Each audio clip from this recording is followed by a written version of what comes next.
Welcome back to the Wondercat channel. It's been a hot minute. I'm glad to be here with you all.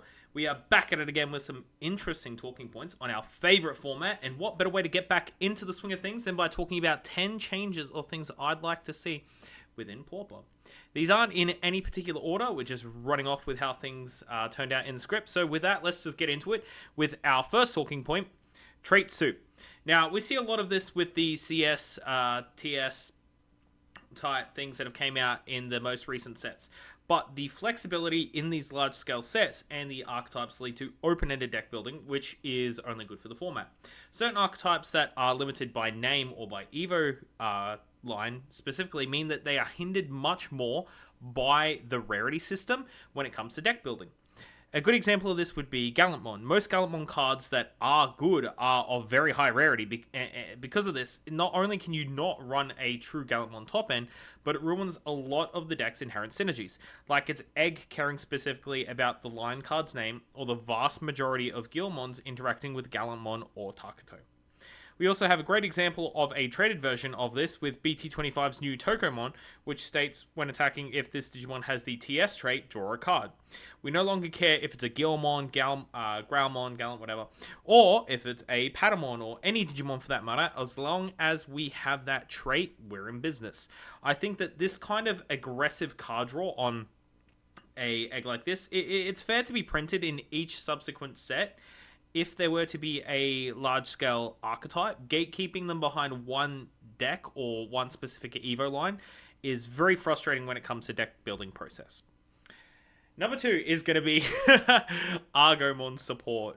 I wanted to throw this one in because Argomon was the first proper Pauper deck that I'd thrown together, and because the more that I try to build with it, the more it turns into a cut all Argomon except for the BT17 level 5 and just play generic better green things.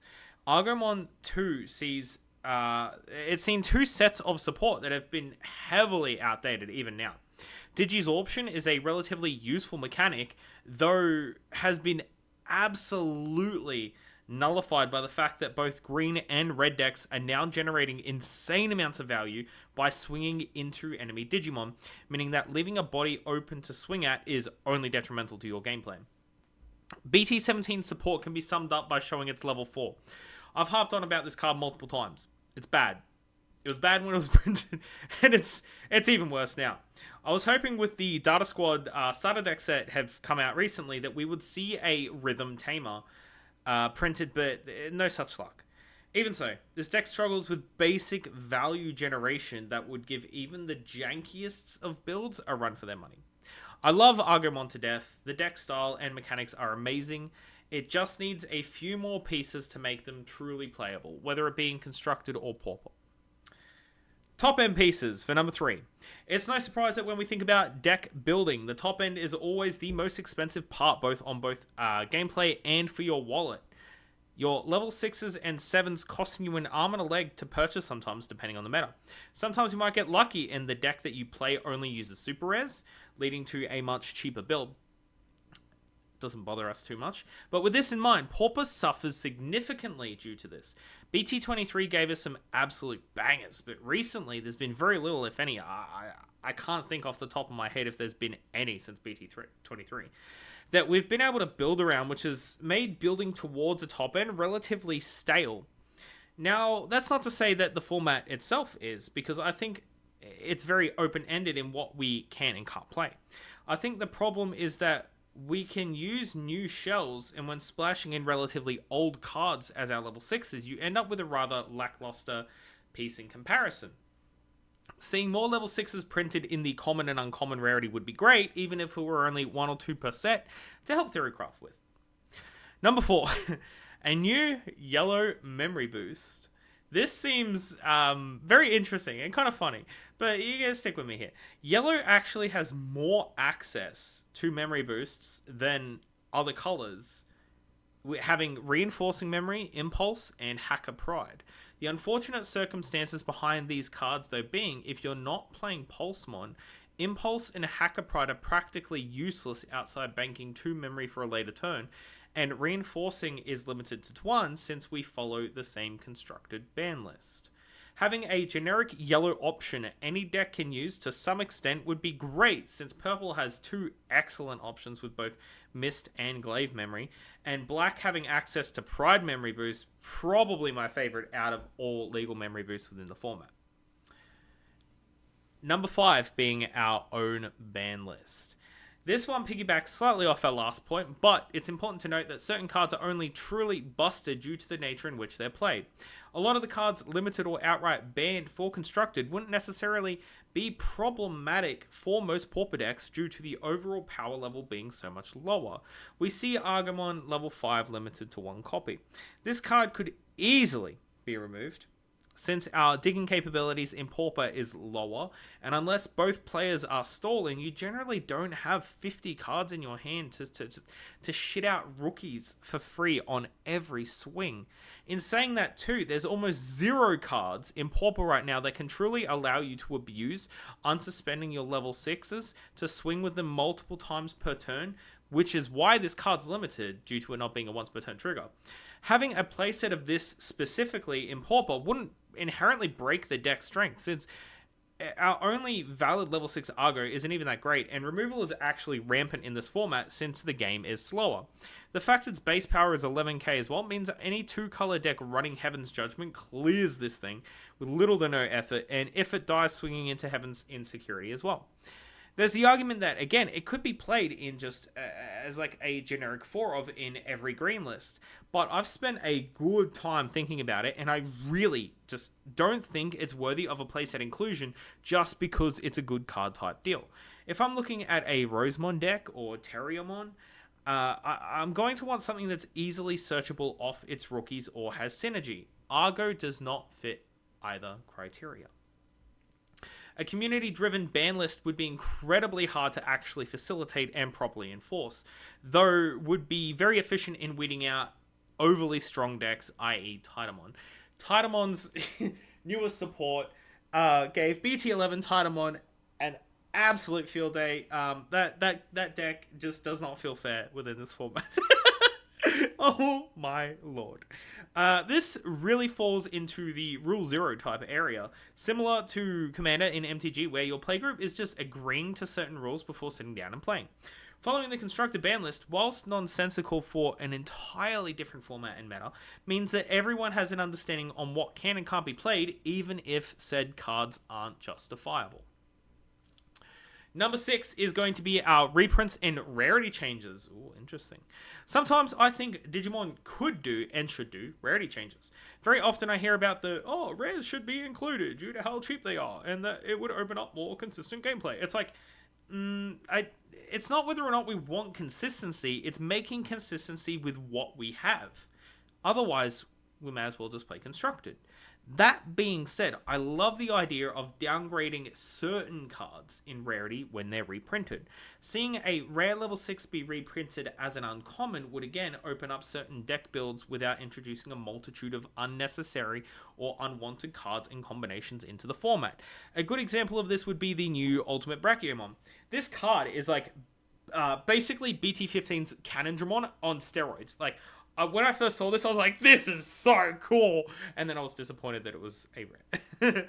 Cannondramon has already been nicknamed my War Crime deck due to its strength in just board wiping every turn, being almost impossible to remove if you can get up to that particular game state.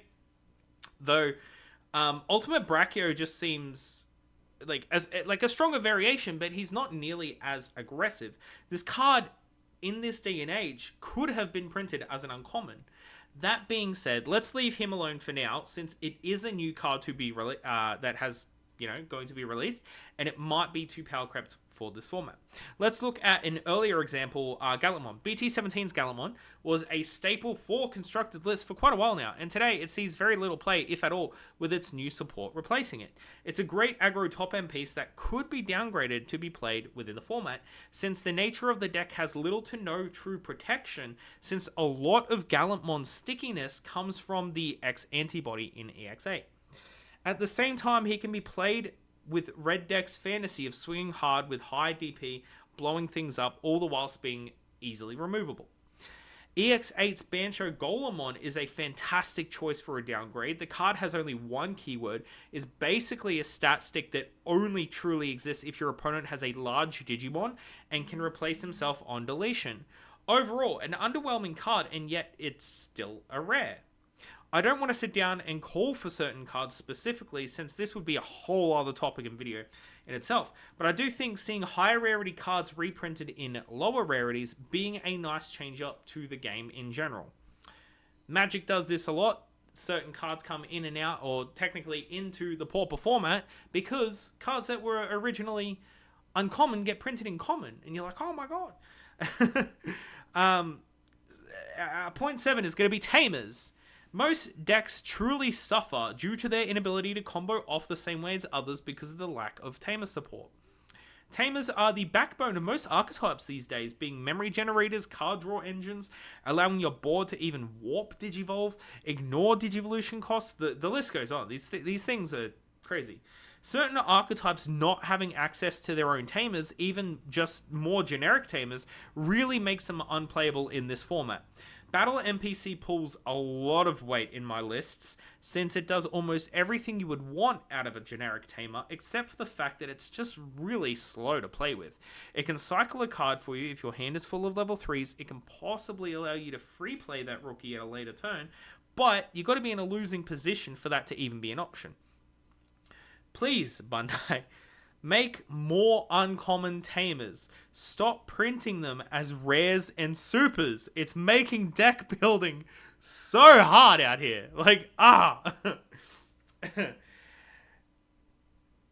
Point number 8.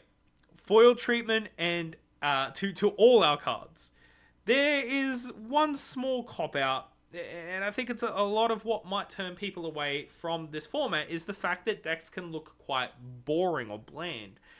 That's not always the case though, since being able to build a majority of a list from your EX sets means that the majority of the deck would be given great foil treatment.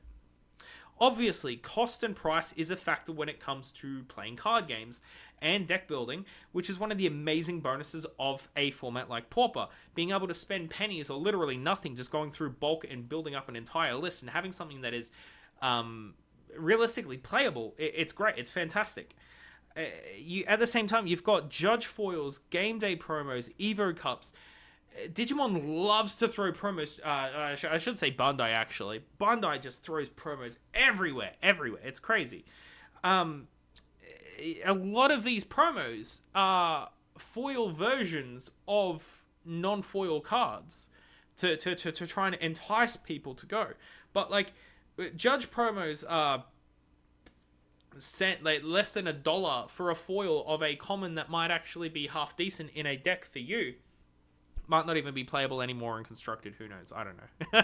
But the thing is, you can make your decks very, very pretty for very little actual monetary investment, which, your deck can look as pretty as a constructed deck and still only be $30-$40, which is awesome.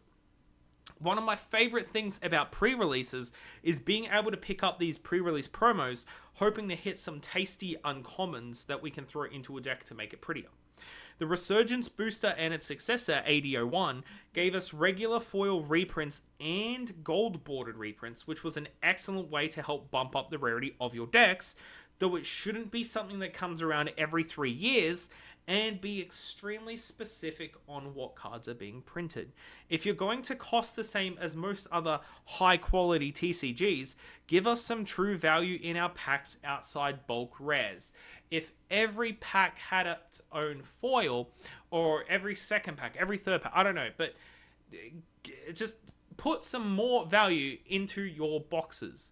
I think they've tried to do this with the most recent edition of URs, but I don't see this really helping that much. Point number 9, going to be new card types and support. Now, this one, this is going to be interesting. This is going to separate the children from the men, so to speak. A new way to shake up this format would be something akin to the companion mechanic in Magic the Gathering. Now, that mechanic was a dud. It was a mistake. Let's get that clear. Right? Fundamentally changing the viability of almost every other deck outside the few that could abuse this particular mechanic. But I do think that slapping together cards that would be specifically only usable in the pauper format with some sort of clause, like this card can only be added to a deck that has only commons or uncommons in it, etc., would mean that you could print cards that can't be abused within the constructed format. Now imagine we had a, I don't know, just a colorless, like a generic reinforcing memory boost, just pay 3, net 3 memory on a later turn, as long as you control Tamer or something, I don't know. And it could only be played in a format where you play commons and uncommons. Any other day of the week, you go, oh my god, this just overall is probably one of the better memory boosts that we could possibly have. You net 3 memory and you could play a playset of it. Oh, crazy. But you can't justify playing a card that crazy good if in constructed all of your cards are commons and uncommons. You just won't have a good top end. You're never going to win a game. You're not going to be able to combo off. So I think that something like this would be really, really cool, really, really interesting to play around with. The problem here is that these cards would have to be put into a product that is made for the majority of the player base, being constructed players, and having these cards fill up these sorts of positions, people aren't going to feel particularly happy about. It'll get into that can actually help us drive into our last point, which is going to be more support and engagement. I remember when Regulation Volume 1 was first released, I was like, oh, this is really cool. I was super duper hyped. I believe it was special release. It was like 2.5, so it was like 1819 or 1920. I think it was 1920, which was, Axel. And like 3/4 of players, which was pretty great, but like 3/4 of all players were just like playing Axel. But there was like 20 plus people were going to these events, which was crazy. I couldn't believe it. It was so cool.